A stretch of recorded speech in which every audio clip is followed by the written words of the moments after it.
My name is Hannah, and today I'm going to be chatting with Nathanael, who is the founder of Awakening Leadership. So welcome, Nathanael. Thank you so much. Wonderful to be with you.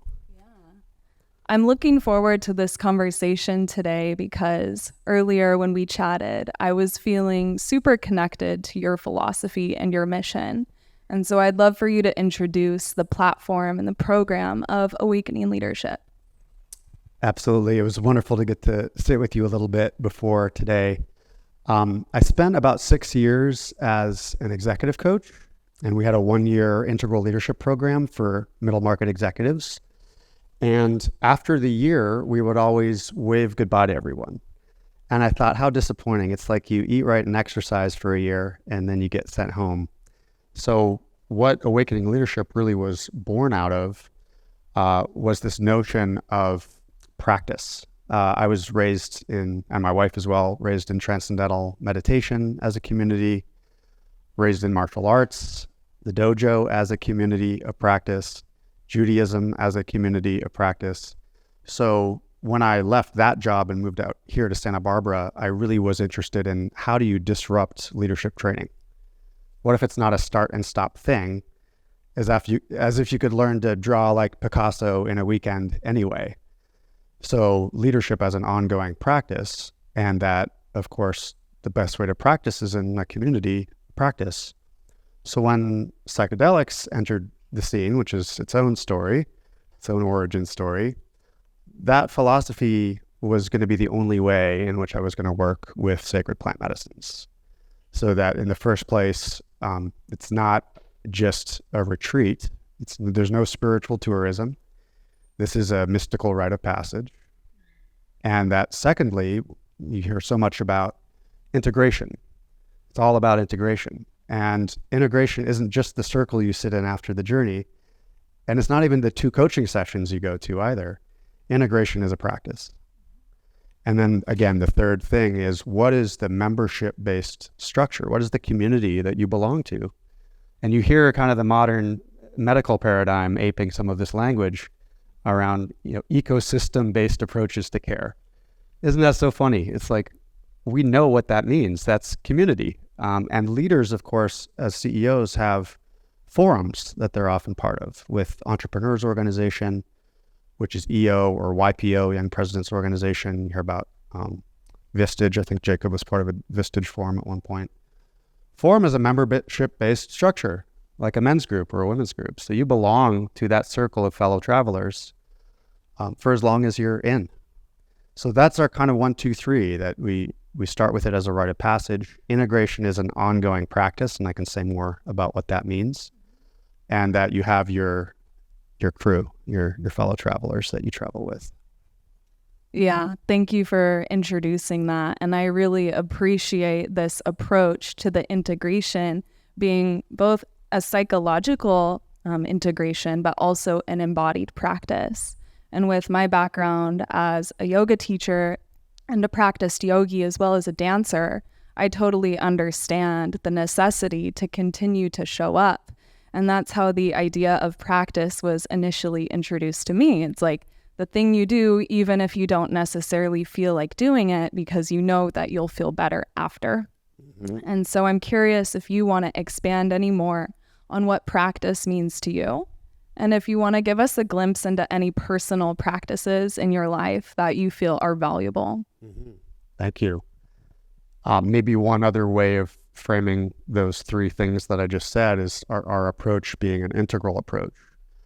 And we're kind of jumping ahead here, given the audience and the forum, the venue that we're in now, assuming that, of course, we're here to talk about psychedelics, and not just in the tie-dye 1970s kind of way, but that, the research that's being done is revealing that, these medicines are not just plant medicines, they're sacraments in a way. They're catalyzing expanded states of consciousness or mystical experiences.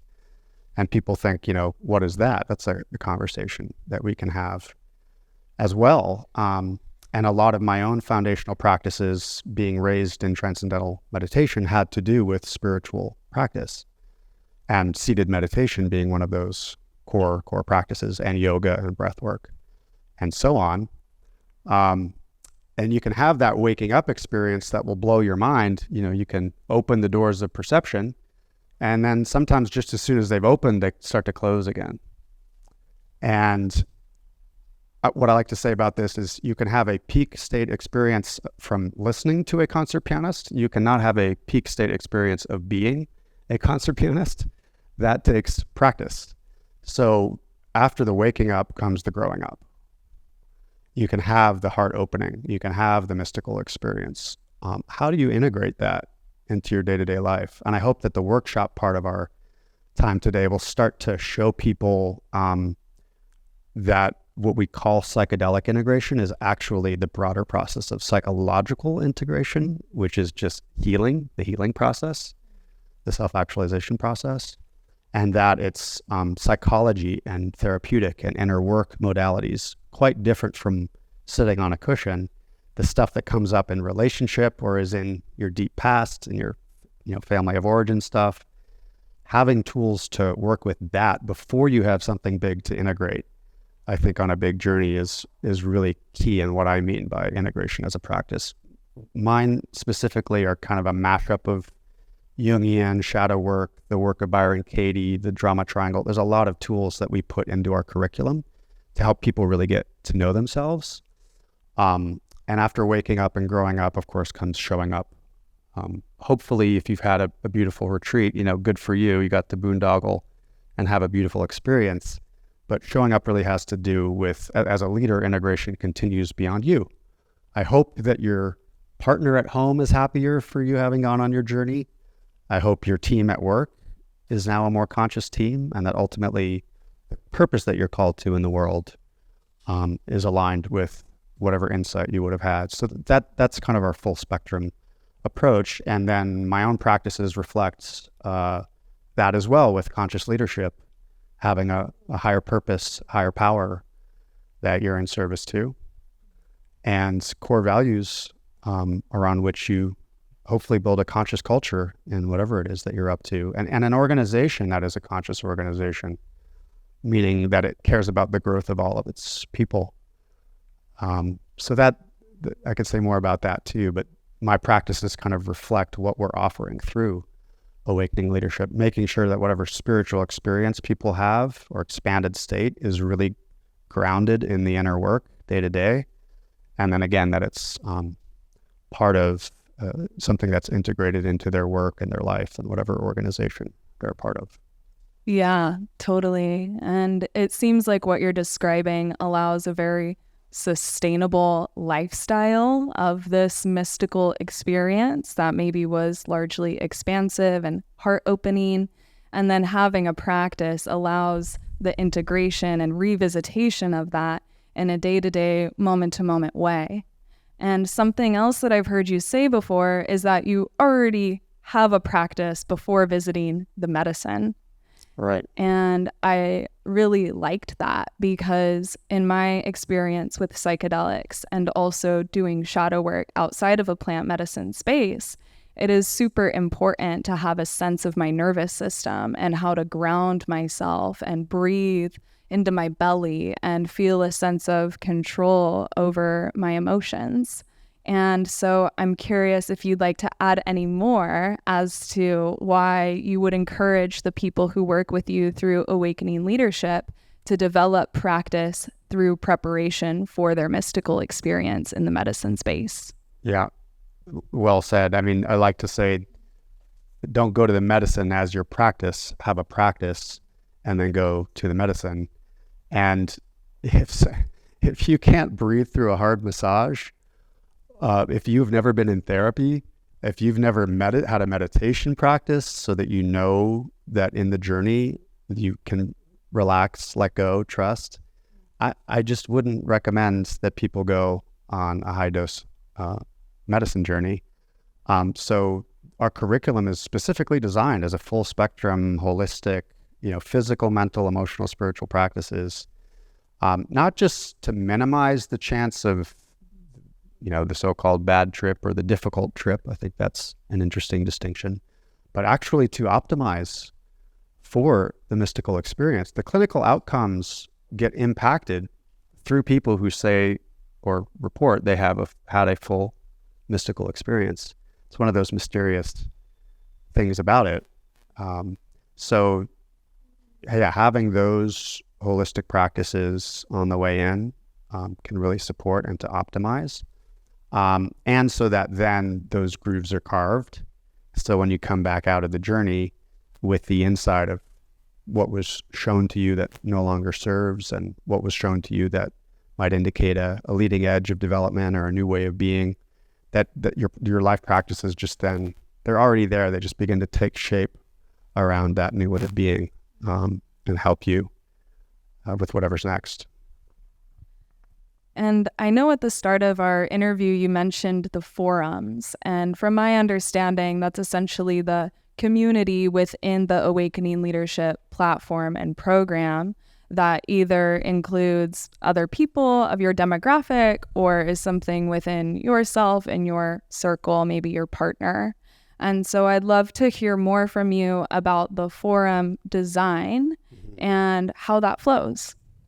Yeah, this is a great question as well. So for many years, I would say we were bringing consciousness into organizations. And the way that we did that, in other words, how do you scale? How do you disrupt leadership training? And how do you scale it through the whole company? So it's not just for people at the top, but really for the whole company. So it's holistic in that sense too. And for us, it was very simple. Like as a martial artist, if you come to my martial arts class and you're watching me do techniques and you're just sitting and getting, you're not in a martial arts class. So for us, it's like, no, you partner up and you practice. So our motto became everyone is a coach. So if I am a coach with you, then, I could coach you for 3 years and we would never have swapped roles so that you as the leader learn how to be the coach for the people who report to you, which is ultimately what matters most. So through this notion of pure learning, which is what Forum is about, and pure coaching, that's how we're actually developing the capacity of everyone to learn and grow together. And the shift is literally from a kind of sit and get orientation to sit in circle and be an active participant in your own learning and development. And that, of course, has everything to do with what we're doing in a plant medicine journey. There's a point in your journey at which you decide to take an active role in your own healing. And I think that's also what the opportunity is here. We're removing the middleman on the mystical experience so that you can go up the mountain or down to the river, whichever metaphor you prefer. You get to know yourself. You get to know yourself, and you're empowered to engage in practices in a pure forum so that I can heal myself, but when we're together, there's always medicine present, as we like to say. It's in relationship. And it's, there's an old joke that people don't get in the way of your spiritual practice. They are your spiritual practice. And I think with forum and with peer coaching, you have that interpersonal dynamic as the crucible for where a lot of the learning can take place. Yeah, and I imagine that also ripples into the integration or the after the medicine experience, where that equality and that peer-to-peer reflection can continue the healing work within that forum and perhaps even outside of that forum.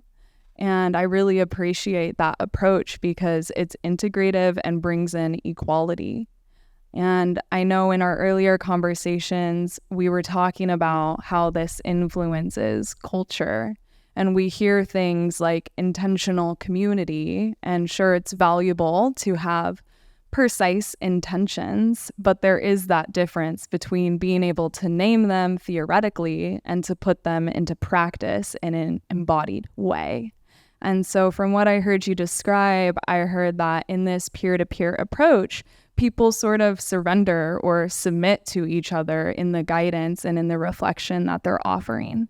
And I would love to hear more from you about these principles of this culture that continues in this peer-to-peer healing shadow work space. Mm-hmm. Yeah, I think the first thing to say about that is it can be very disconcerting when people have these expanded states of consciousness or bliss or love or unity or timelessness, and then again, they contract back into their egos, and then they go back to their primary relationship and back to their teams at work.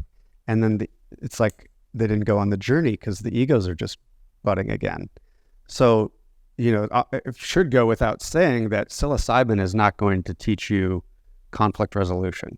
LSD is not going to teach you what your core values are, or how to be in therapy. Those are things that need to be there as structures and as practices to support you. And then we're going one step further, which is just to say there's nothing wrong with being in therapy or being a client of coaching. It just, there comes a time when you get to be empowered and move to your next level of learning by starting to be in that peer dynamic where you're coaching other people. And not just in a superficial way about what your goals are, but what does it mean to actually have that consciousness that you experience in the journey start to wake up in your relationships? And what does it mean to build a team around core values? It's a conscious culture. So really, we do look to the conscious leadership and conscious business toolkit to start to help people do that. I think that's so awesome.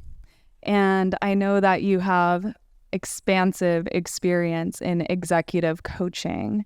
And would you like to share more about your passion for conscious business, and maybe even share about the moment that psychedelics became an aspect of your coaching practice? Yes, this is a good brief history as well. So, my own experience was that it changed my worldview overnight. It's still kind of a splinter in my mind. Like, I'm not telling the full truth or the whole truth about it yet. I feel like people need to be microdosed in a sense on the kind of experiences. And in fact, sharing these experiences can kind of feel like a microdose in that way. But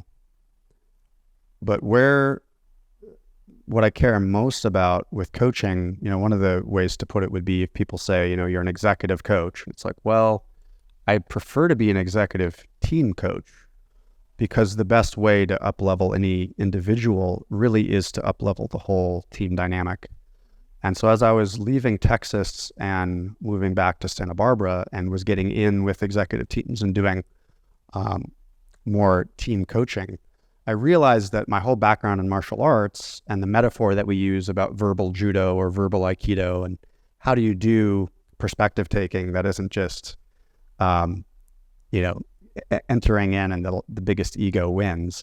I realized there was a whole lot coming out about this that had to do, you see it now with the Chicago Bulls and The Last Dance and Team Flow, and Jordan had to get his ego out of the way so the team could synergize and get to the next level. So that's some of the hardest stuff that we do. And it's also what we're really good at it. And all that we do is, and I think this is what the medicine is doing too, is it's my first journey said the medicine is just showing us how to metabolize life. And to be existential for a moment, in Western society, you have some doctors in the audience here. Western science and medicine is pretty good at what to do with our body when it breaks. They can put Humpty Dumpty back together pretty well. But then there's some percentage of it that doesn't heal. And then we go, oh, it's psychosomatic. It's stress related. So then we finally get in therapy. And we start to see that, I need to pay attention to the quality of my life and not just of the food that I'm eating and working out, but have some healing to do. And the medicine will show you how much healing it is that you actually have to do. You hear the cliche about 5 years of therapy in 5 hours, but really just shines the light in a sense on what's there. But then for me, there's something that there too that just didn't heal. It's not just the ups and downs in life and the stories that you tell yourself, but it's just something like, what if it's life itself? Like, do you trust Like, what are we doing here? How did we get here? Is it going to be okay? Like these existential questions. And that's the splinter in all of our minds when you look deep enough. Those are existential questions. And we used to know where to go for that. We'd get the answers that we were told to believe in by our priest or rabbi or imam. And now we're just in the midst of a meaning crisis. There is some kind of God-shaped hole. And we're more isolated to 18% of Americans are clinically depressed. And I think you need to be 6 out of 10 to be like certifiable.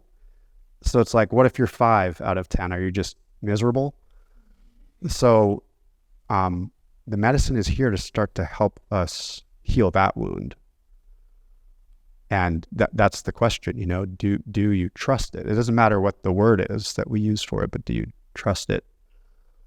And so that's what the medicine is helping us do. You know, die before you die is one of these other phrases. Learning how to let go and trust, basically. And I forget where that came from, but what your question was, but that's where it went. Yeah. Thank you for bringing us there. I like how you position, do you trust? And I know this is also a mind-body piece. Same with this idea of letting go. And I hear many people narrate how they believe they're letting go by fixating their mental state or their consciousness onto another distraction or something else to think about. But it's my sense that when you talk about trust and letting go, you're naming it as a psychosomatic experience where that mental narrative is paired with the felt sense in the body. Mm-hmm. And I would assume that your martial arts practice, your meditation and yoga practice have supported you in finding that.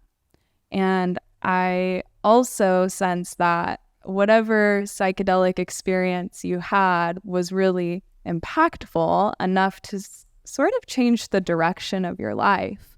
And we haven't talked about this before, but I wonder if there was a switch for you from the narrative of those things are drugs into appreciating the substances as sacrament. Mm-hmm. And I'd love to hear more about what that means to you today. Yeah, thank you. There was a very specific moment where, as I was winding down from my executive coaching job, Michael Pollan's article came out in the New Yorker, The Trip Treatment, if you remember that one. And it's really was a summary of the research at the time. And then it became his book, How to Change Your Mind.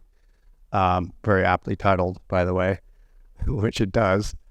And it didn't even say it in that article, but that is exactly what my takeaway was, that drugs are different than medicines. This was part of me having to talk myself into it as someone who literally has never smoked anything to this day short of a peace pipe and had not done any kind of drugs. I didn't drink till I was 23. You know, your body's the temple and keep it pure because it's your vehicle for experiencing expanded states of consciousness, but in meditation. So I had that kind of meditator's bias. But drugs versus medicine kind of lit my mind up, and I thought, right, because drugs mask symptoms and they actually perpetuate the addiction cycle. Whereas medicine is designed to heal at a root cause level. And as we know from the research on psilocybin and MDMA, it can heal addiction to drugs. So that was kind of the thing that busted my mind open. And that allowed me to start to trust and let go of some old biases a little bit as well. Very cool. Thank you for that. I just want to acknowledge like how special your background is. And it's really fascinating, like with what you just shared about body as temple. And I'm very grateful that you're bringing that message to your communities. I am myself in my own way too. But I just wanted to acknowledge like the rarity and how special it is to like grow up in that framework and to really treat yourself in that way. And I want that to be a reminder for us all here as well. Like your body is so beautiful and we're here to tend to it with care. And plant medicine is one way that we can really become in touch with ourselves. And that's beautiful. Beautiful. Yeah, maybe that's the second part of your question. people don't have psychedelic experiences on psychedelics. They have human experiences mediated by psychedelics. I think Rick Doblin is the one who said that. It's just a key in the lock. And my other favorite quote from Stan Grof is, what the telescope is to astronomy and the microscope is to biology, psychedelics are to the study of the human mind. So you are traveling inside your mind, and yet your body is the instrument, is the vehicle by which you learn to surrender and let go. And for me and my background as a martial artist, it's kind of like the psychology spirituality split again. Like if too much spirituality, and you can be using that to spiritually bypass all of the negative emotions that you don't want to have to look at. And I think with martial arts and meditation, it's a similar thing. It's really interesting. So to bring those two things together, like to be still and present in meditation, but can you be still and present? You know, everyone has a plan until they get punched in the face, is what Mike Tyson said. So it's like, how about now? Can you actually integrate your spiritual presence into life and show up for life as resilient? And that's, I think, another thing that is meant by is showing us how to metabolize life. Right now, whatever resistance comes up, that's the medicine. And life is the journey. You know, so are we trusting life as this moment now? And that goes back to what I'm doing with leaders as well, just to sew that together, since I remembered in real time. It's very easy with leaders when you're at the top of the pyramid to see what it means to lead from ego. I sometimes will joke that the greatest obstacle to conscious leadership is just your own unconscious leadership. And you can lead from your heart as a conscious leader, but once you get into a team dynamic, what are we actually talking about? And in the world at large, this is really relevant because dictatorship is on the rise, and it's, some would say, a threat at home too.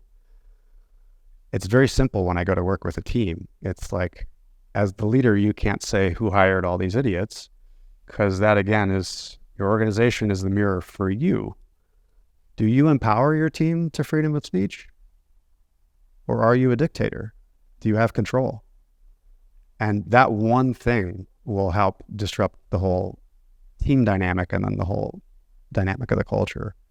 So for a leader to come in and be receptive as well as assertive, and to have the feedback flow up, and to tell people that he or she cares what people are actually thinking and feeling, but maybe not saying, that is what conscious leadership means. But it requires being willing not to be the dictator and to set your own ego to the side. And that's very difficult for most people. But that is also what the medicine is helping us learn how to do, really, is to trust and be receptive, and also to know that it's just perspective. I think that's one of the big things that comes out of medicine work, is understanding that the truth as you see it is just a perspective, nothing more, nothing less. And so how can we start to be even more open and receptive to whatever arises? Life, in a way, is disrupting us. And can we just keep turning towards it and growing, Yeah, I think that perspective is actually really empowering. If it is just a matter of awareness and choice, then that can feel like ownership of, I can activate my choice and how I reframe my perspective on this situation. And I'm really grateful that there's people like you leading leaders into that perspective, so it can ripple both into business and into our society. And thank you. Yeah, totally. I have a handful of rapid fire questions for you, but before, you feel ready for that? Up to you. You're Okay. in charge. Cool. Well, if I'm in charge, I say yes, it's time. These are the change your lens questions. And I guess the intention here is for you to share as you do from your heart, just letting it flow with whatever comes through. Sure. So firstly, what person was your greatest influence and why? Wow. My mind goes pretty quickly to Byron Katie. Yeah, she has been Tell me more. to She has been one of my spiritual teachers with whom I've spent the most time, and her process of self-inquiry is the work. And I think being raised in meditation in the spiritual community, we were told a lot about spiritual awakening and enlightenment and the human being who's so saintly that they don't have an ego and never get angry or whatever that story is. But we never got to meet Maharishi Mahesh Yogi. It was like our TV guru in a way. It was kind of our parents' teacher. And so once I grew up and began questioning all of it anyway, and kind of going back to the root material in the East and getting into Alan Watts and Joseph Campbell, I just wasn't a true believer anymore pretty quickly. But it went further than that. I was kind of jaded about the possibility of human potential. And when I finally met Katie, she walked out on stage for the first time. She was in Texas the first time that I moved there, and she just began holding forth. And it felt like a solar wind. It just fractured all of my jadedness. And I just began weeping because you can feel when someone's just awake, someone who doesn't suffer, whether you agree with everything they say or not. Just to be around someone who is so unconditionally loving and whose presence is just a blessing, that activated something in me. It's like when the first person around the 4-minute mile, just your mindset shifts when you know that it's possible. And I've had many, many experiences with her since that, and, attended, staffed, dozens and dozens of her events. So that one was pretty simple for me to go to. Yeah. Yeah. I like that because it gives you a point of reference of what is possible. And she seemed to really impact you and shatter your previous reality so it could be rebuilt. Yeah. And maybe one more thing about that. She doesn't present herself as the guru in the old way. That's what was different too. We have the work, which lends itself very quickly to the kind of peer coaching I was talking about. At the School for the Work, you're learning how to do the work, and you turn to your partner and you facilitate each other. You do that partnering up and practicing and taking turns. And so that's what's so democratized and empowering about all of it. It's not just a circle. It's like we still look up to her as someone who's further along the path, but good. We need elders who are guiding us along the way. Thank you for that. If you were alone on a deserted island, what is the book you would bring if you could only bring one? Oh, wow.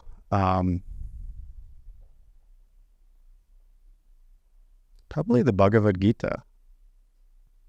It's just such a core text for a spiritual warrior. It solves a lot of the problems we have about the spiritual versus material, or I'm attached or I'm detached. I'm in the marketplace or I'm up in the monastery. That book is truly about integration in that sense. How do you stay present and deeply committed to the action that you're taking, yet not attached to the outcome, so that something bigger flows through you? And for me in particular, I think for all of us, when look at the suffering going on in the world right now, there's so much confusion. That's where we have the crisis in faith. Like, is this good? Is life good, really? What a nightmare. Like the expression, it's been one hell of a time. Like hell, it's hell for a lot of people. And to just breathe into that for a minute and wonder, do you still trust it even when that's going on? And so the Bhagavad Gita basically says, Arjuna is very evolved spiritually. Like, I don't need to kill my brethren. It's a civil war. I'll lay down my arms and transcend it all. And, Krishna basically says, do your duty. Like, let go, give it all up to me, and then do your duty. Show up in service to life. That's a hard one for me. I think I have a very sensitive, kind of broken heart some days. And that's why this medicine's here. Like the hope that we can heal and awaken and show up in service to life. And as a Jew, like Moses' last words were, choose life, uvaharta b'chaim. Like there's a lot of wisdom in just that one phrase. Beautiful. I really felt that share. Yeah. So on the island, in your practice of detachment, you can also bring one vinyl with you. Oh, wow. One vinyl, one whole album. My mind just went Keith Jarrett, Chopin Nocturnes. Oh gosh, I don't know. I played classical piano in college, so that's where my mind is going to. But there's something about some music, some rock music that I probably enjoy as well, classic rock. You know, our wedding vows had 80s lyrics in them, so maybe it would have to be an 80s record. I'd have to give that some thought. One album. Yeah. Meditate on that one. I think I will. Thank you. Anyway. This is also one to contemplate. Do we live in a simulation? Ha! Definitely that. That was revealing my reality. That's right.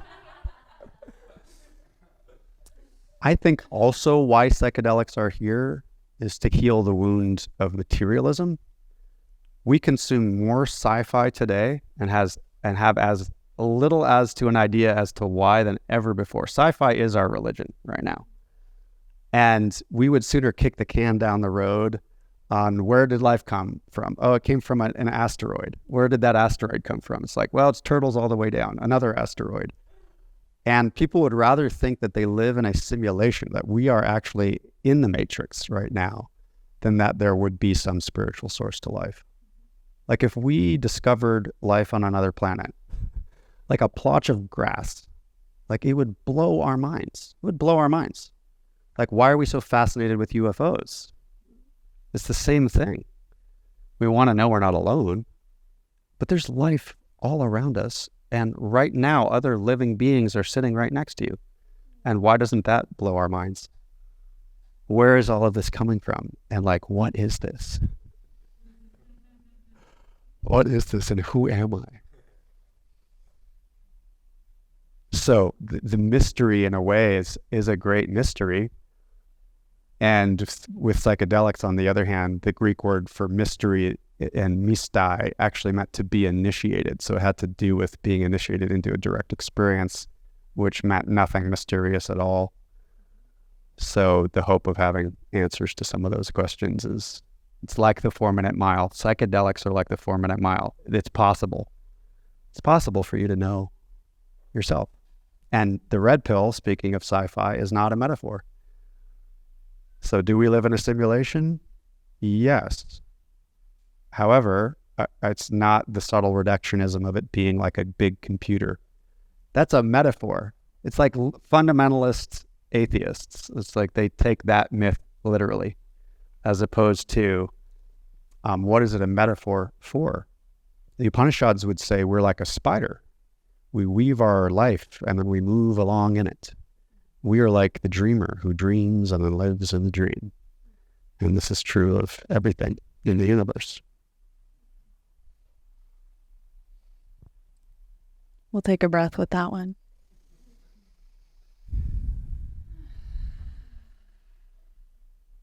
Got me riffing there. That was fun. I think you'll like this next one as well. Oh, good. Do you believe in an afterlife? And if so, what do you think it is? And how can we use psychedelics to access portions of it?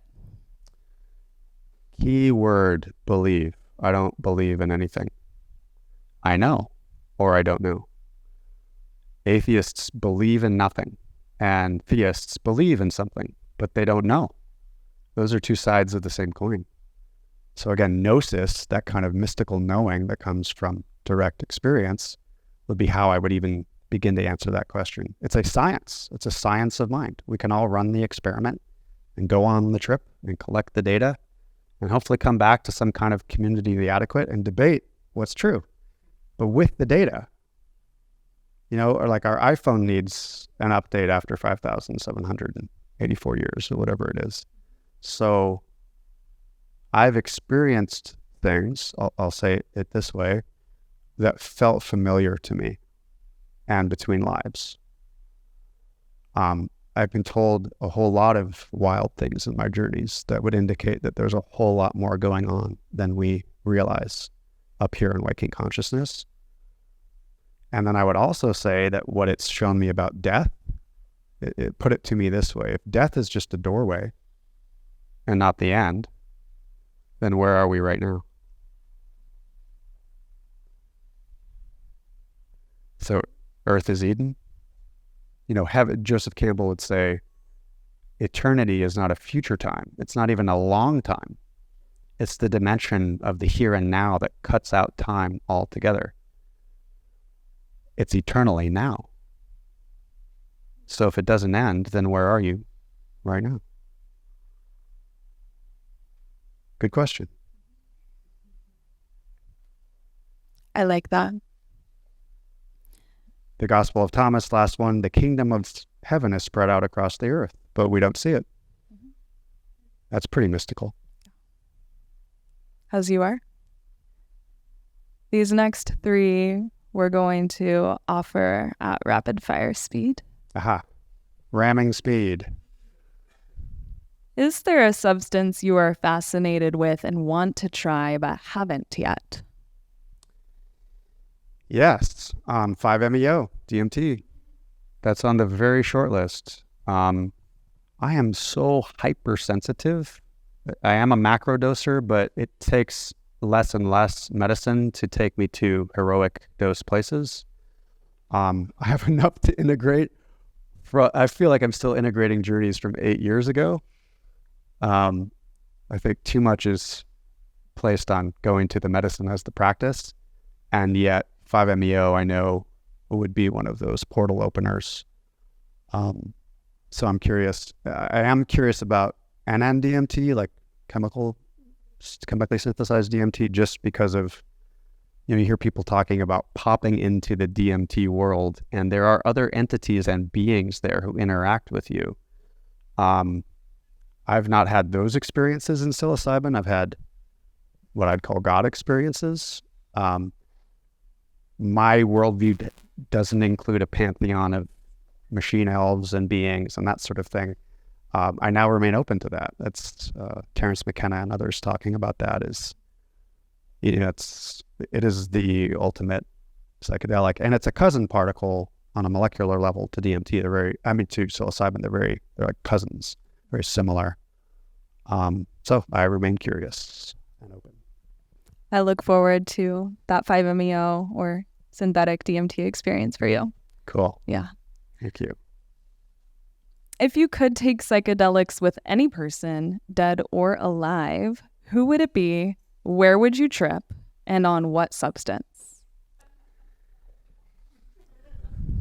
Well, there's no amount I can take that I don't go into the underworld into the dream world on a journey. So I'm not often cognizant of what's around me, but it does provide an awesome opportunity to bring up Jesus and what was going on back then and what was going on in Eleusis. So if you know Brian Murarescu's work, The Immortality Key, The Secret History of the Religion with No Name. So it's kind of like an Indiana Jones or Da Vinci Code kind of book where 12 years of research, and there's a new discipline called archaeochemistry where they can scan with higher resolution these ancient vessels. And there's a theory from 1978, Gordon Wasson, Carl Rock, and who synthesized LSD was Albert Hoffman. They had the Road to Eleusis, which said the ancient Greeks were using psychedelics to find God for about 2,000 years. So Brian goes out and gets the data. It's not quite a smoking gun, but seems to indicate that that's what was going on. So I'd love to go back to Eleusis and know what the heck was going on back there. And actually, I'd trip with them. Solve the mystery. And then the more challenging part of that thesis is that early Greeks who had their grandparents' traditions, when Christianity came in, they didn't give them up overnight. So was the first Eucharist psychedelic. So I'd be curious to see was being handed around that table at the Last Supper. Me too. Yeah, I'm not sure that that's really what was going on in that case, but boy, interesting. Report back. I'll report back. Get the time machine. So our final question for the change your lens questions. It's a simple one. And I'm watching the clock. You have a minute. What is the nature of consciousness? 60 seconds. I'll answer with this. The ancient Hebrews never spelled or pronounced the word God. And in the East, they say the Tao that can be named is not the eternal Tao, but we have that biblical metaphor of the burning bush. And again, Joseph Campbell, can't help myself, he says, okay, so the flames burn it but remain green. He says, what is that which is eternally consuming itself, yet which itself is never consumed? And then he says, the now. The now. What is the nature of consciousness? What is eternally consuming itself, yet remains eternally present? Just now. Now we're going to open it up to a moment of audience Q&A. And we're going to bring you the mic if you have a question.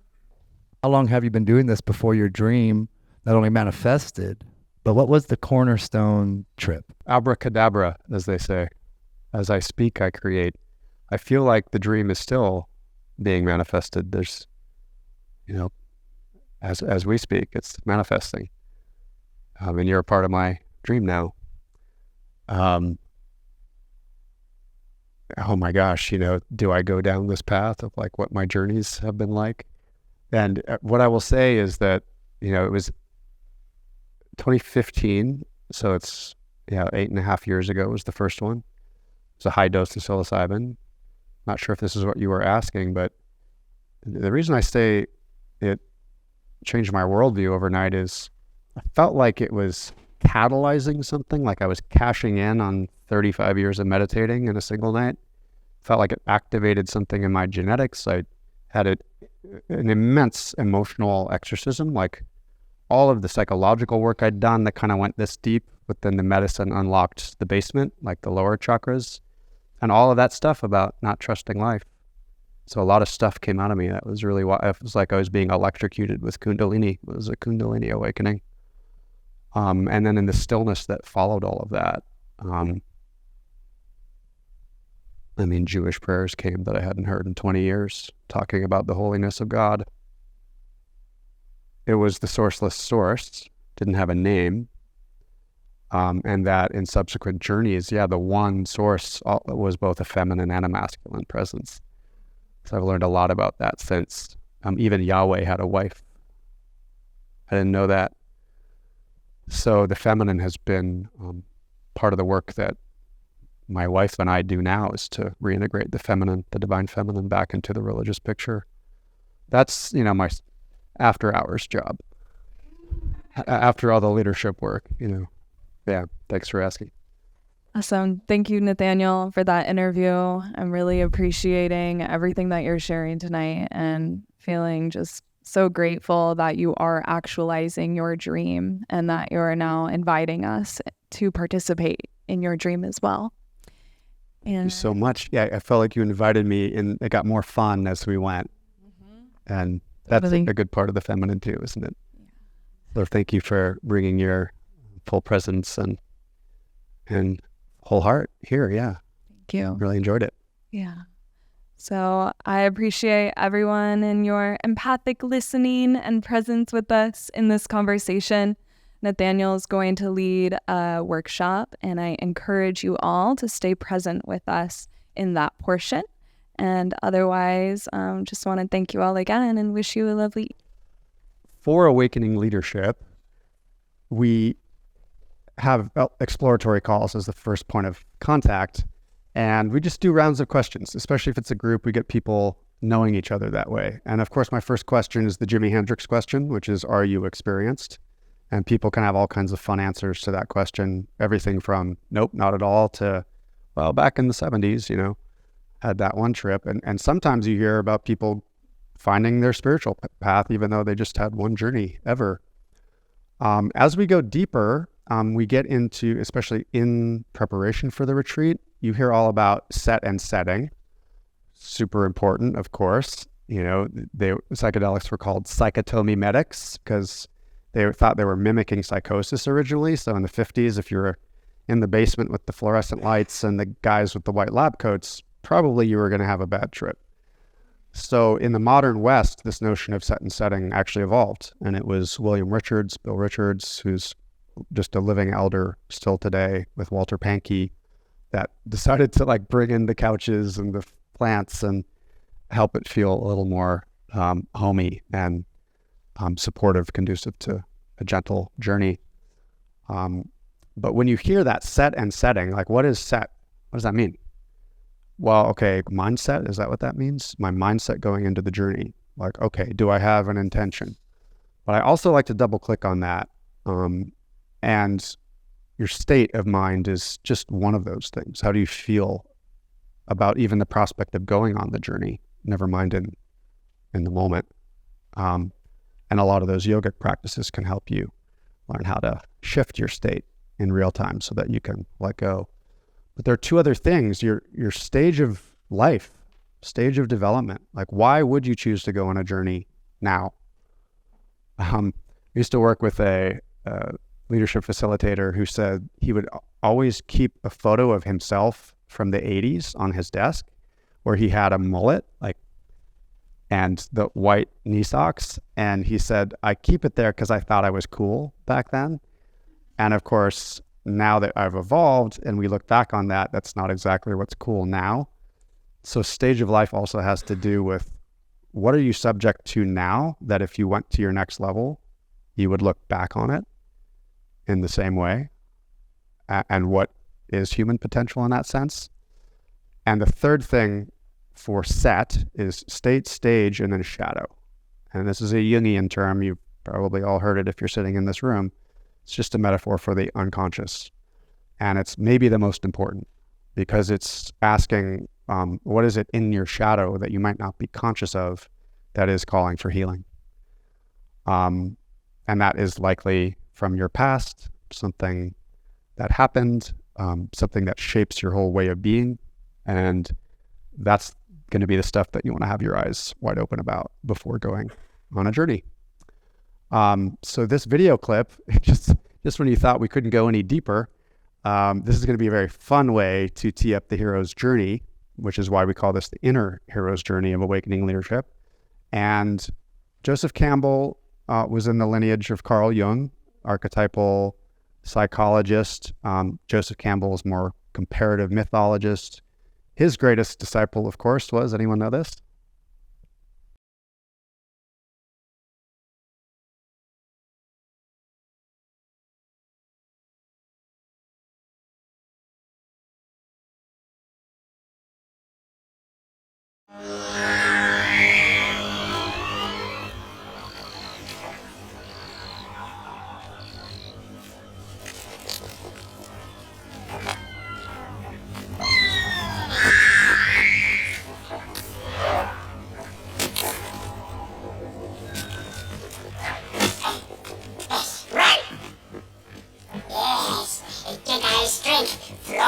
From the force, but beware of the dark side.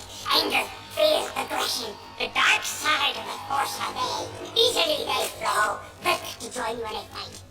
If once you start down the dark path, forever will dominate your destiny. Consume you it will, as it did Obi-Wan's apprentice.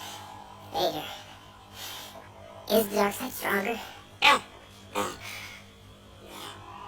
But is your more seductive? But how am I to know the good side from the bad?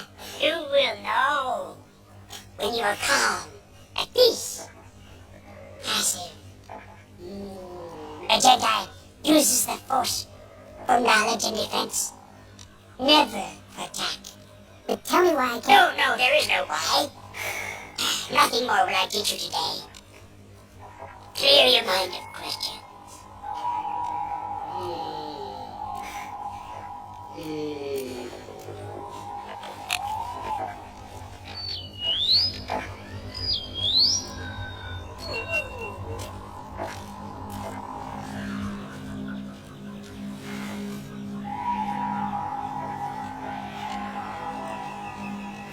There's something not right.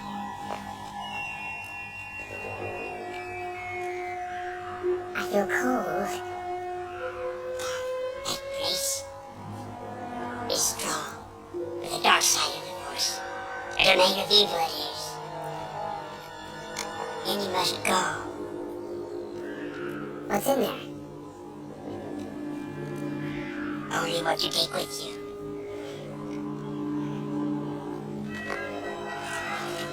Your weapons. You will not need them.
Okay, deep thought. So let's just play that back. And audience participation encouraged now. So what happened? What was in the cave? What did Yoda say? Only what you take with you. And in you must go. And he said, your weapons, you will not need them. What did he do? Brought his weapons. So what did he get? Back out? Bad boss fight. Yeah. And just so we're clear about what we were witnessing there, what happened in the cave? He was fighting his own shadow. So question number 2 on that point, what is the metaphor here? What is this saying? Because that is a journey. He went on a journey into the underworld. Yeah. It's all you. And certainly on a journey inside your own mind, everything you meet is you. Just like a dream. It's all you. So this is where I'm going to ask you all to be a little more vulnerable. And let's hold 3 ground rules.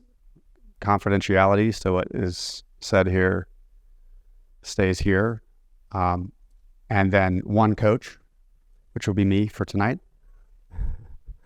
And then if you want to follow up with anyone, just ask them if you can ask them.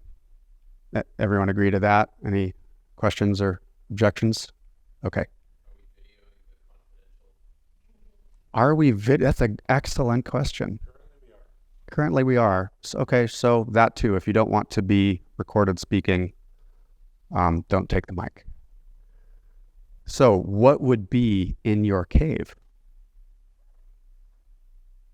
Who or what would be in your cave?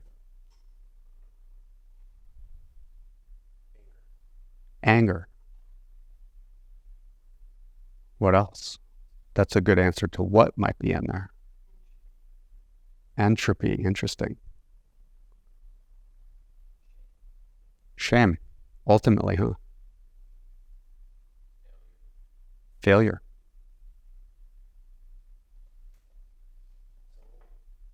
Say again? Soul could be. Yeah, that's an interesting one. So this is the question. When we look at the term shadow, Jung would say the ego is made up of persona, which is like the iceberg, and shadow.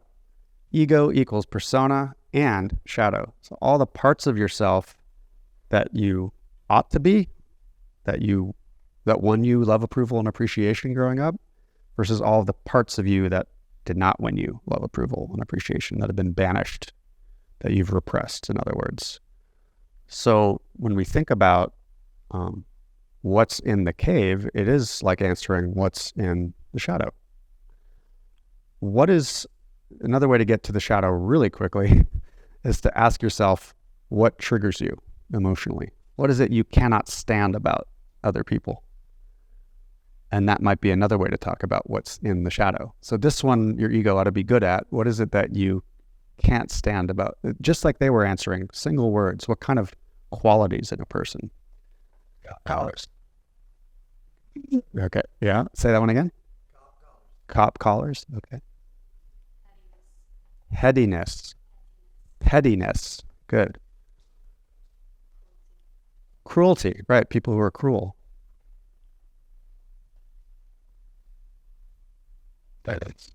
Violence. Yeah.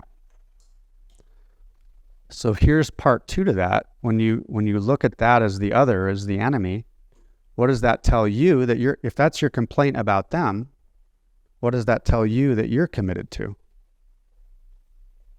If that's what you can't stand in them, consider this for a moment. What does that tell you that you stand for? Exactly. So what did you said shame? So what does that mean that you stand for?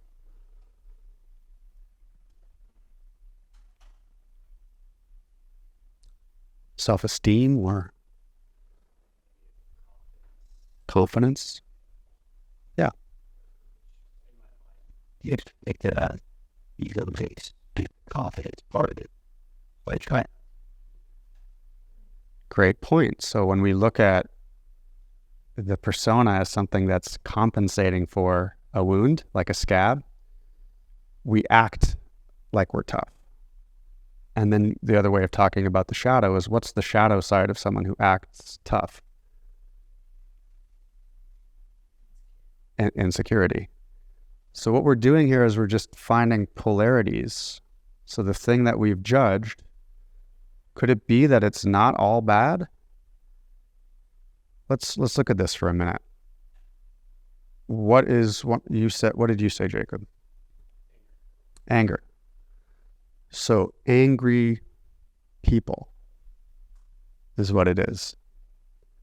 What might be the upside of someone who's angry? Passion. Yeah, authenticity, transparency.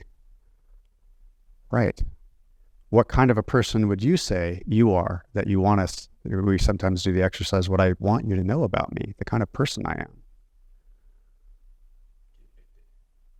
And what kind of person are you naturally if you generally can't stand angry people? What kind of person are you that might be the opposite? Compassionate. So that has an upside. Give us a couple more. Who knows Jacob? Creative. Kind. Supportive. Receptive. So that's, see, there's an upside to this here. So sometimes we call your persona your winning formula. It has an upside. It got you here at least. And I bet it has a downside sometimes. So what is it maybe you don't want us to know about you that would illustrate that shadow side? And what kind?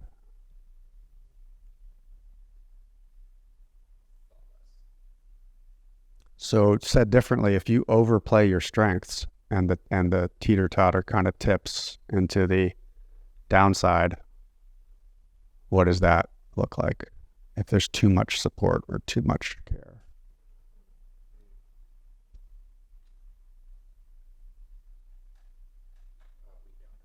Weak boundaries. Anything else? Putting you on the spot. Probably something else. What else do you guys think? What's the downside of being too supportive? Or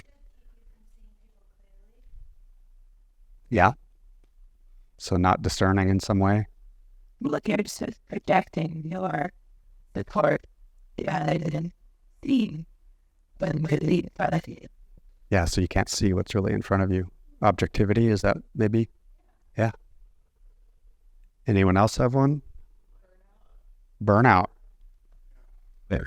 Feel yourself. Right. Lack of self-care or love. Did I get that? Yeah. Potential for codependence. What's that? Right, where I over-accommodate everyone else and then resent them for it because I haven't spoken my own needs. Yeah, my goodness. So these are, Jung said, until you make the unconscious conscious, it will determine your life and you will call it fate. So it'll look like it's happening to you, these patterns of your life, like you're on the ride and you don't know it. So who can find that they don't like angry people? Let's see. Team caring doesn't like angry people. Speaking of the blue and red lightsabers, we're going to split ourselves into two because that's what we need more of in life. Who can find that, yeah, they could get a little angry sometimes, but hey, at least I take care of myself. And maybe it's the same people. So we can have a purple version of the red and blue. Okay, so this is where we bring self-inquiry into the picture, inner work. And we can do this as kind of a popcorn group exercise too. And this is one of the core tools we have for doing the work of integration. And again, the whole thing that I want to convey to you is how psychedelic integration is not separate from psychological integration, meaning shadow work, what we're doing right now. So I'm going to ask you the 4 questions of the work of Byron Katie, and then we're going to do some turnarounds, which are perspective taking exercises. And especially when you are not just informed by something, you're affected by something or someone, you're triggered, that's time to do the work. That's when you need to take out a different toolkit. And so the work is one of the great ways that you can work with what emotionally triggers you. So first requires that you find a situation in your head where you've interacted with an angry person. So someone who is angry with you. Take a moment just to contemplate that. Could have been recently, or it could have been something that's in your cave from a long time ago. And picture that scene in your mind's eye, like game film or movie, reel. And just with a yes or no, I'm going to ask you the first question. So in that situation, they are angry. Is it true? And speak out loud when you find a yes or no so we can hear you. Popcorn. Yes, it feels true. Good. In that situation, can you absolutely know that it's true that they are angry? Yeah. So this work is just about authenticity. If there's a part of you that still feels it's true, it's a yes. Question 3, in that situation, how did you feel when you believed the thought, they're angry with me? Scared. Yeah, it's just activation. Nervous system activation. Yeah. Anxious sounds more like it to me, yeah. Annoyed. Could we even get angry? Isn't that funny? It's like, you shouldn't be angry because I'm a little angry right now myself. Funny. Okay. And we bring the drama triangle in here for those of you who know that. What mindset do you move into when you believe the thought they're angry at me and you feel anxious or annoyed? Are you in the victim mindset, the persecutor mindset, or do you move to rescuing, pleasing people? And victim, and what role are they in? Persecutor. Okay, and then who or what becomes your rescuer? Could go vent to your partner, could be doom scrolling, could be drinking, whatever. Yeah, escape.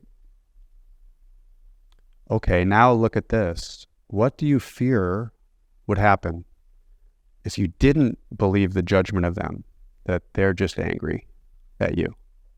What do you fear would happen if you didn't believe that?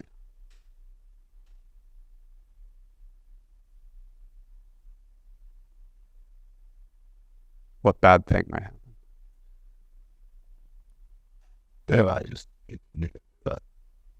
Yeah, they continue to get away with it. Not prepared to defend myself. Yeah. Okay, so question 4, in that moment with them, same exact situation, who would you be without the judgment of them, that they're angry at you? How would you feel? Okay. Curious, open, allowing. And what happens in your body when the anxiety, the annoyance starts to fade away? There's more compassion. I just heard someone breathe. Maybe that was just happening in real time. Could feel happy. Could be more understanding. And could just be like really focused on someone who is angry, just without the judgment of it. Yeah, there's an aliveness in anger, isn't there? It calls us to immediate presence. We get alert. Interesting. Okay, so those are the 4 questions, and then we get to play in polarity again. So if they're not angry, turned around, what are they? Scared. Isn't that interesting? Let's just start with that one, or hurt. Could it be that, just to your point, if someone's reacting and overcompensating and feels the need to get angry, how do they actually feel underneath? Helpless or scared. Yeah. So think about that just for a minute. This is not gaslighting or making you think things. Just see in your situation if that could be true, and note that in your mind. Were they afraid? Were they feeling helpless? Maybe. Okay, and then what's another opposite for they're not angry. What are they? What was the upside? They could be passionate. Again, I'm not saying it's true, it's just a perspective. Could it be, especially if you're a really kind, caring person, that they're just more passionate than you are? Or more, what did someone else say, transparent or authentic, convicted? So check that one out in your mind. Could it be? And could it be that that's the gold that's in the shadow? Could it be that that's the medicine that you need most of all if you are someone who tends to not see things objectively or have poor boundaries or rescue people? Go ahead, yeah. People that come to my mind to kind of emit like the moments, these anger moments. And I think about both of them is there's an aspect where they tend to be much more willing to say with all their minds. Yes. There's Jacob and me were like holding back a bit, thought it would be nice. It's like, you know, over accepting or listening too much or but like what you're saying, you see that as anger, but there's a part of us where it's like, well, if we would only allow ourselves to express what we really think, would that be us being angry or us being, let's say, assertive? Of course, sometimes there are times for someone that's maybe anger. Yeah. Or, oh, they're actually not so angry. This is just how they communicate, and they're not going to go home and be losing sleep over it. There's like, no, I just said what I was thinking. So, and I started to see stuff. Maybe two different people that remind me of each other, even though they're different situations. So wonderful. I just heard a few things there. Like, imagine the amount of courage it would take those of us who don't speak our mind to learn how to do that. There's a quote that speak when you're angry and you'll make the best speech that you'll ever regret. And I think that says a lot to what you're saying too. Like, some of us do martial arts our whole lives, like myself, to learn to be more assertive. And these are like lifelong learning packages in a way. So yeah, right on. Thank you for that. So there's a couple other ways to turn these things around. And what's going on when we're turning it around? It's like when you point the finger, there's these three fingers pointing back. That would be another reason or answer to the question of whether it's true or not. Why does it bother me? Byron Katie would say the scratch is on the lens, not on the screen, but it's projected there. Think about just what a long way a little bit of this would go in the hall of mirrors where everyone's doing this, like just a little bit of self-knowledge, like clean your own lens before you tell the truth, like tell yourself the truth. So the next turnaround is just, I'm angry at them. Could that be what I'm seeing in the mirror? And maybe you just do it quietly in your head because you don't have the courage to actually say what you think. Not you, but a human being, yeah. So check that out in your situation. Were you angry at them? Did you actually become the angry person? And there tend to be one of two types of people here, right? The people who do express it and get angry back. So see if that's you in that situation for a minute. Just check that out. And like, we don't really get angry, but maybe we did a little passive aggressive thing or gave them a look or didn't talk to them for a week. So see if that's you too.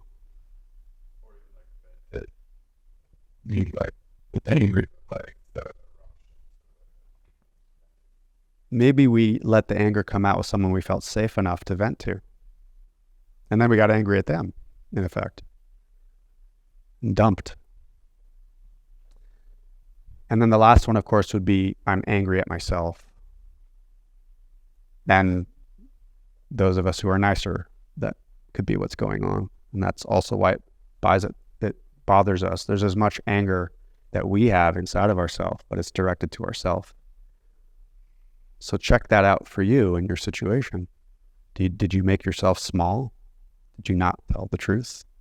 Did you not set a boundary? You could be angry at yourself for that. That could be what's going on as well. And you might just be angry at the part of yourself that knows how to get angry. Do you have access to your anger? Do you even feel your anger? Do you get angry? What is it for? What does anger tell you as a messenger? Tells you what you care about, back to being passionate, or what you want to protect. Could be too, huh? So it's there as a messenger. Rumi would say, friends are enemies sometimes, and enemies friends. So what's in your cave? You know, is it a part of you longing to be reintegrated? And when it is allowed in, how does it serve you? And isn't it the very medicine you need? Wouldn't it save your life from the way of being that you find to be the thing you get stuck in? So what might this have to do with your intention for your journey? What might this have to do with your intention for your journey? What's calling for healing? Where have you been in your stages of life? And what's your general state of mind going in? What's your intention? That's what I wanted to share. Very deep thoughts, but integration is a practice. This is one practice of integration. Whether you go on a psychedelic journey or not, how do you make yourself whole? How do you heal that? And what else we do in our curriculum is called a lifeline, which they use in CEO Forum quite a lot. So you get to have your own superhero origin story. It's like we give people a personality assessment, so they really get to know themselves and their winning formula and their noisy dinner table, noisy internal family system, the parts they like to play. And then we go into some of this stuff. And then we say, where does it come from? Just to observe it, not to do anything, but then to create your lifeline. What's the story of this? What are the highs and lows of your whole life such that it would look like a lifeline? And the other piece that it starts to go to as you journey this way is your ancestors. Like each of you is an unbroken line or lineage of a couple 100,000 years as a Homo sapien and millions or billions of years of life forms before that. And you made it here in that unbroken lineage.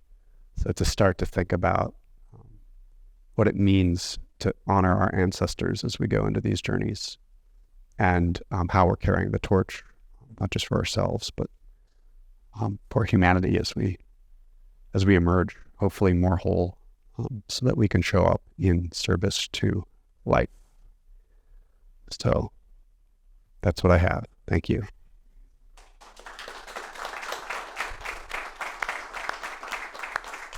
Any questions? Do we have time for any more questions? Yeah. Yeah, please.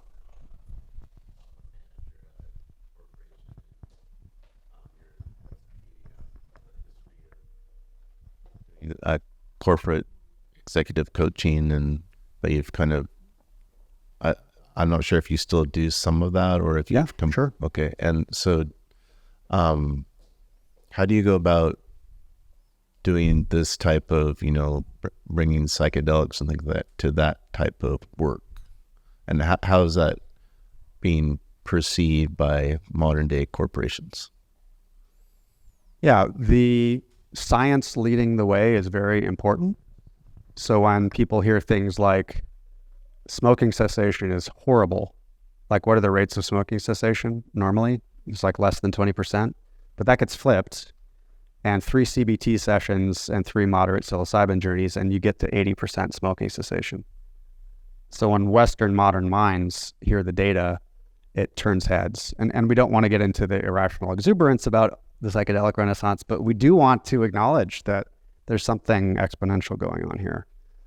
So the tide is turning, and there's a lot of re-education we still have to do, and thanks to Jacob and all you guys for being out on the bleeding edge of that. I do not think it's a good idea for intact teams to go do these journeys together. It puts pressure internally on people, even if they're going to Costa Rica or wherever it's legal, unless you really have a very special kind of culture where everyone truly does share those values and maybe already doing it anyway. I think it's a better fit for Forum because they're peers and can opt into that without the power dynamic. How do I bring that into a company? I mean, really, it's who you are being afterwards that gets brought into the company. So again, as a leader, integration continues beyond you. means like if you do this deep work, the whole curriculum that goes before and after the journey is designed to bring to your team dynamic and to start to think about higher purpose and core values and stakeholders and conscious culture, so that's the kind of workplace that we spend more time at work now than ever before, although less slightly since COVID. So our toolkit works to create the kind of organization that's reflective of the consciousness that these medicine journeys are waking up. And there can be like an awakening leadership program for high potentials. That would be another way we would approach it, or for leaders. But again, because of the legality issues right now, if companies can afford to go to Costa Rica, Jamaica, where it's either not illegal or literally is legal, there was a private equity firm that wanted to put together cohorts of CEOs or executives from different companies. I think that kind of a model would be better to start with. I hope that answers the question.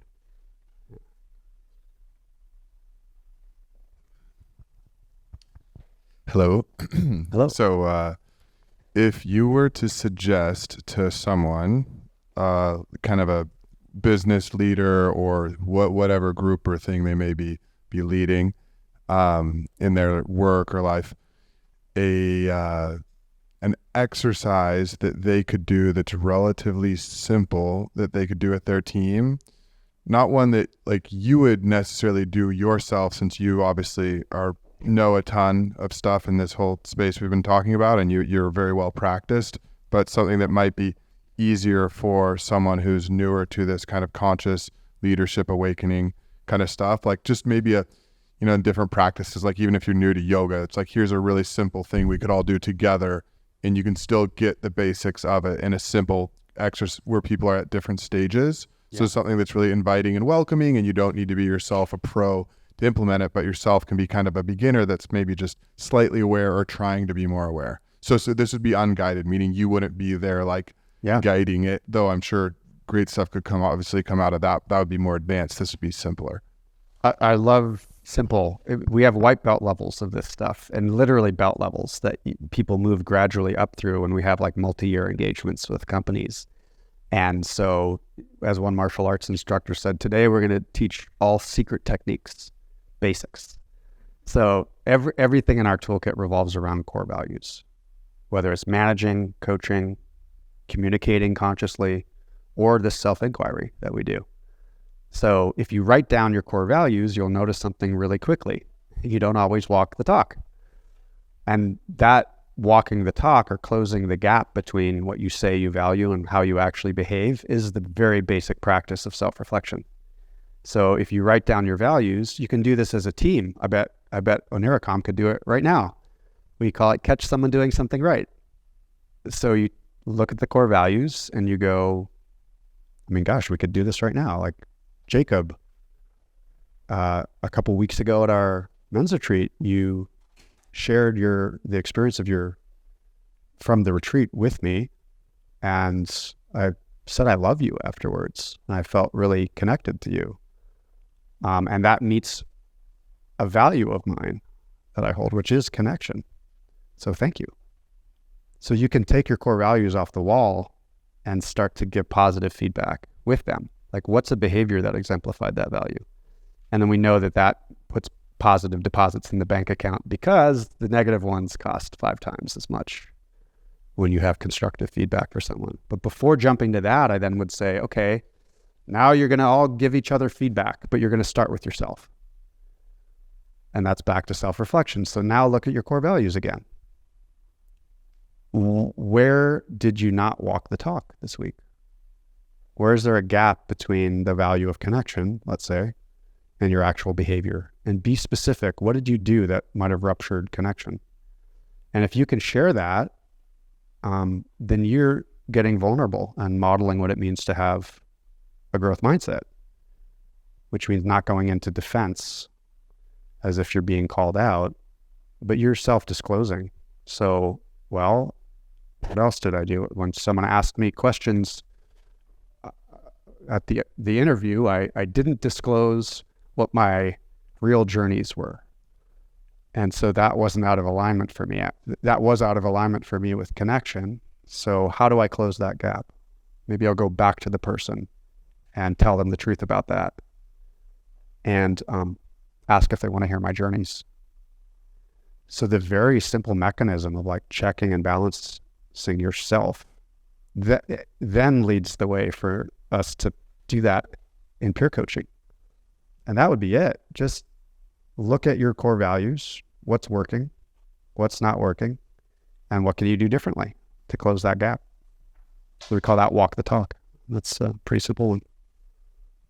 And then we can do it as we can break out right now, and everyone has core values or core practices, like what's working, what's not working, what can you do differently.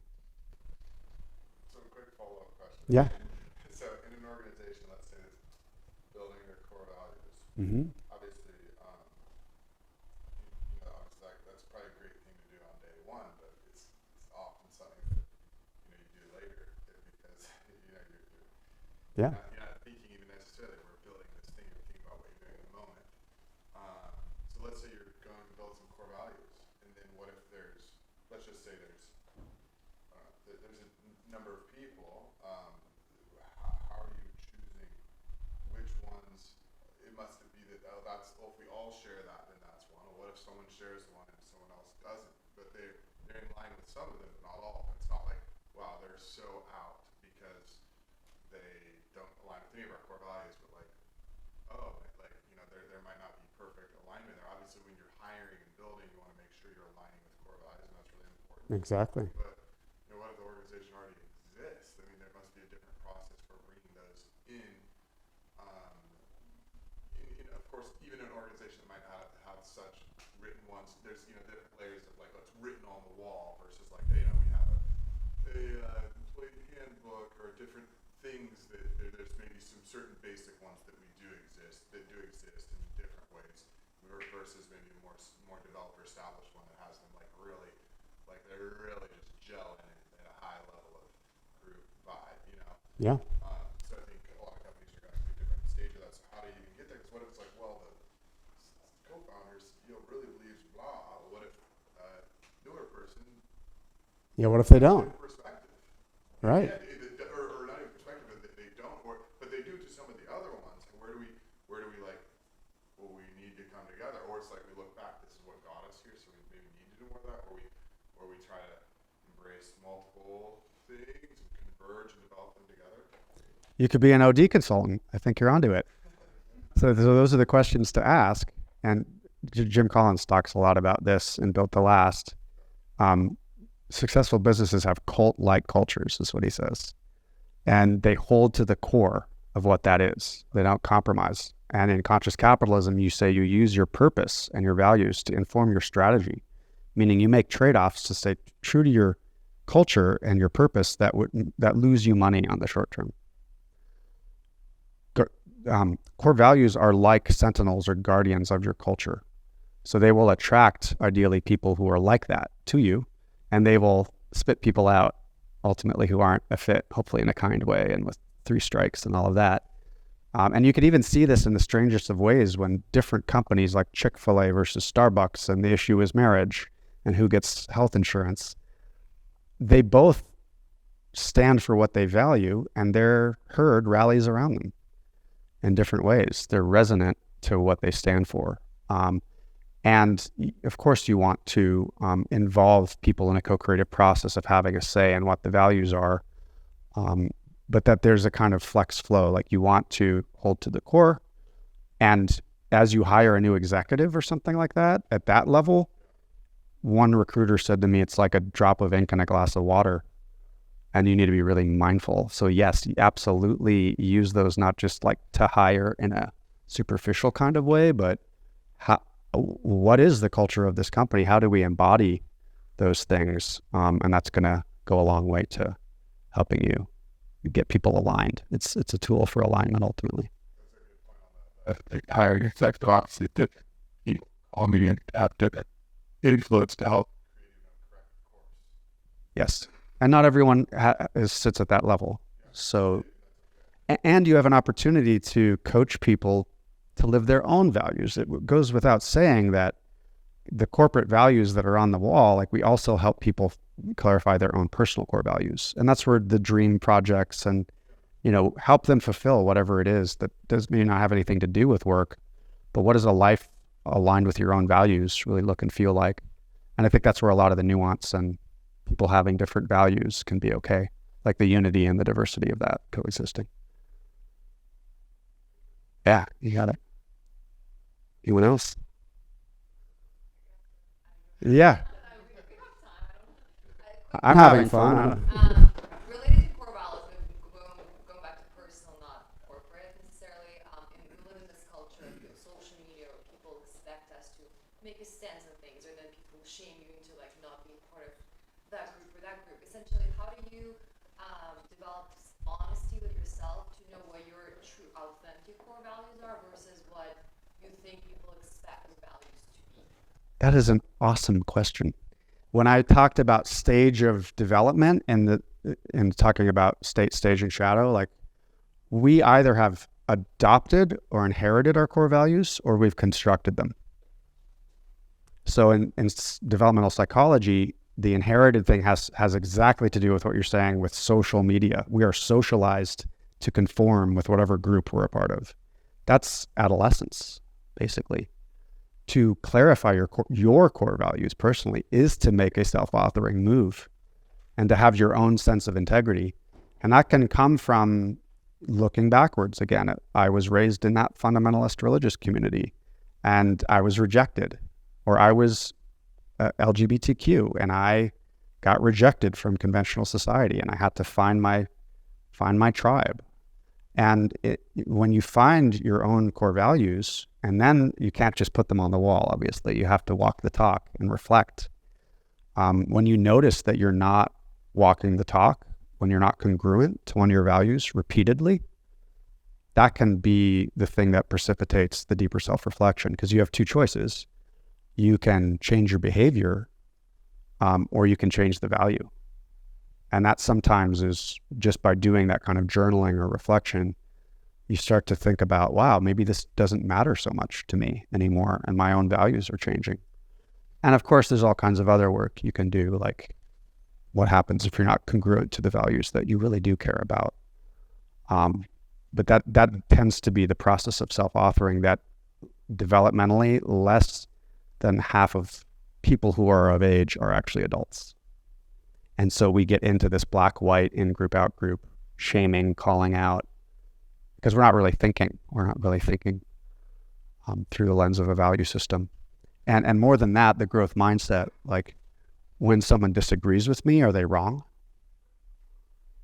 Such that if I'm identified with what I think, then if you disagree with what I think, you disagree with me.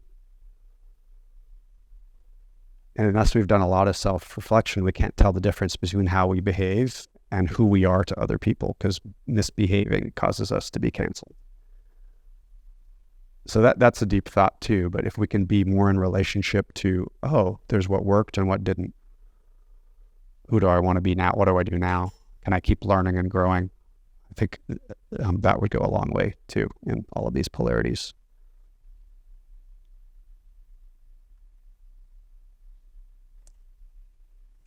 Was that one more back there? Oh, that was it. Okay. Thank you.